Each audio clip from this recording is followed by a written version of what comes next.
السلام عليكم ورحمة الله وبركاته. اللهم صل وسلم وبارك على سيدنا محمد وعلى آله وصحبه أجمعين. ازيكم يا حبايبي، عاملين ايه؟ يا رب تكونوا بخير. النهاردة هنعمل وصفة جميلة جدا، يعني المصريين كلها على ما أعتقد بتعشق الأكلة دي، الكشري المصري. حاجة سهلة سريعة، محبة للكبار والصغار. كلنا بنحبها، مفيش حد مبيحبهاش. ودايما بنحب ان احنا ايه ناكلها بره، بنقول ان بره احسن من بتاع البيت. بس بالعكس والله، انتي لو بدأتي تعمليها مرة على مرة هتلاقي ان بتاع البيت احسن من بره. اي حاجة بتبدأي تعمليها، ايا كان الوصفة ايه هي، حلويات، مخبوزات، وصفات اكل، مع الممارسة كله بيبقى يعني بتطلع نتيجة احسن فاحسن. المهم انا جبت بقى هنا ايه، حلة كبيرة عشان هعمل الكشري الحلة الواحدة. كشري كله في الحلة واحدة. انا اول مرة بصراحة اجرب الطريقة دي، وبصراحة عجبتني، وهعملها لكم المرة الجاية ان شاء الله باذن الله، هنزلها لكم تاني. ممكن بشرح ابسط من كده او بتوضيح اكتر من كده. لاني كنت اول مره اعمل وكنت مقلقه جدا، وانا بعملها كنت خايفه ان الدنيا ما تظبطش معايا وما تبقاش حلوه خالص يعني. بس بالعكس النتيجه ابهرتني، عجبتني جدا وحبيتها، وهعملها تاني ان شاء الله باذن الله. اول حاجه حطيت كده ايه، معلقتين من الزيت. الكميات دي على حسب الرغبه او على حسب عدد افراد اسرتك، فبتزودي بتقللي، دي حاجه ترجعلك. حطيت كمية شعرية كده مناسبة، انا بعمل بالنظر يعني بالبركة كده، ما مش بعاير بصراحة. فانتي ممكن تعايري يعني المقادير على حسب عدد افراد الاسرة بتاعتك. فانا حطيت شوية شعرية وقلبتهم، حمرتهم كده في معلقتين من الزيت. بعد ما اتحمرت نزلت طبعا بالرز بتاعي واحدة واحدة كده، وبدأت ان انا ايه اديه تشويحة على النار زي ما انتم شايفين كده. بعد كده جبت نص كيس مكرونه من اللي هو الخواتم دي، وقلت ايه، هحط نص كيس هشوف بس كده.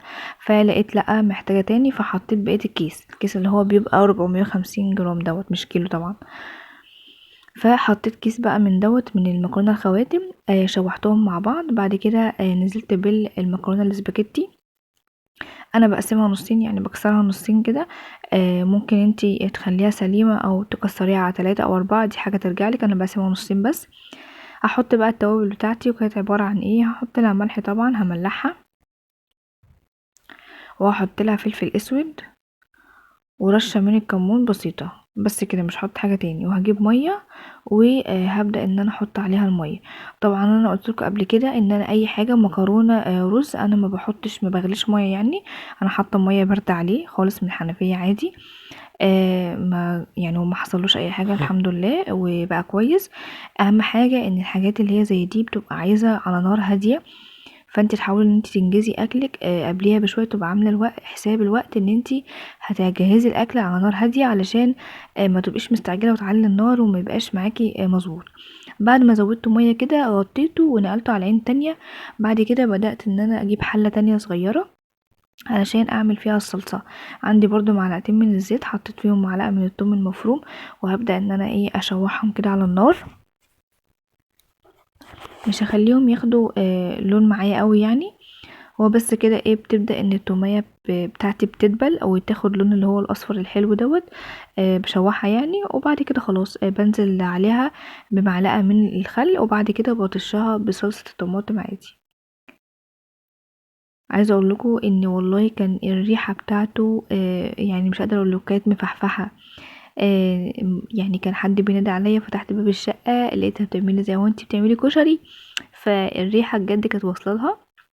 كان طعمه حلو جدا. جربوها يعجبكم ان شاء الله باذن الله. بس فانا بدات ان انا اقلب زي ما انتم شايفين كده، في التومه بتاعتي كده بشوحها. هنزل عليها بقى بمعلقتين من الخل بالشكل ده، واسيبهم كده ايه مع بعض كده ياخد تقليبه.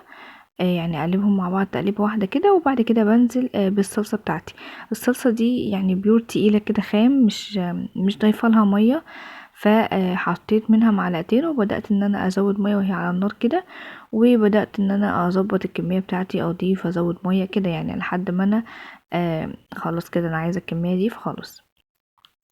باحط إيه بقى في التوابل بتاعة الصلصة، باحط لها توابل إيه، باحط لها ملح، باحط لها رشة من السكر، باحط لها فلفل أسود، باحط لها كمون طبعًا عشان خاطر التوم.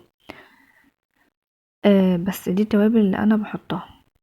واهم حاجه رشه السكر دي بتبقى موجوده في اي حاجه، صلصه كشري، فته، ايا كان يعني، اي نوع طبيخ حتى بتعمليه.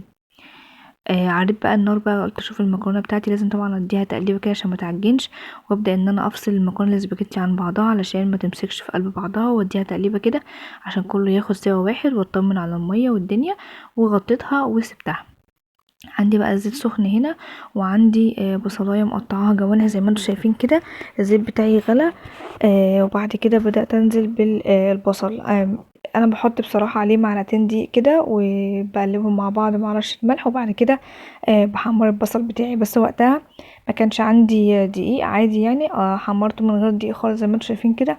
وهتشوفوا النتيجة بعد كده ان البصل محمص واخد اللون اللي احنا بنحبه يعني، ومقرمش طبعا، وكان طعمه جميل جدا.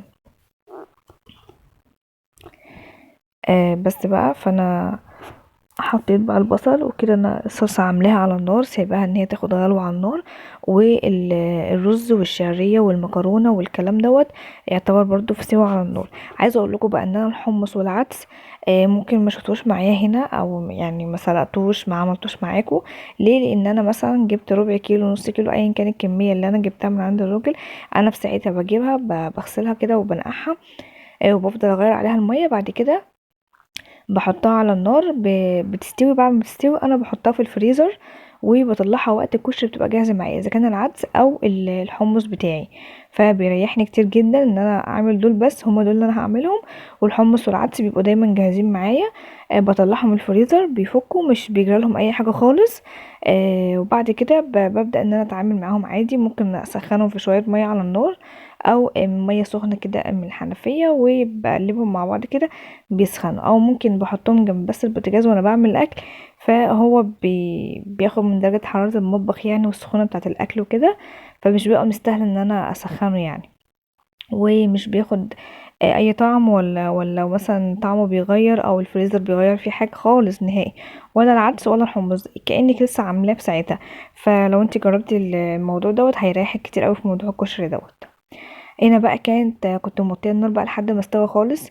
هنا بقى بوريكم، بصوا المكرونه بقى والرز كله مستوي طبعا، دقته كله مع بعضه، لقيت كل حاجه مستويه فيها.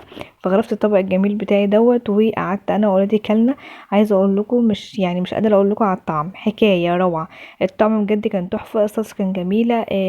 لخبطتها بالصلصه اللي هي في الحله الواحده دي مخليه طعم الكشري حلو مش وحش. ما غيرش في حاجه خالص.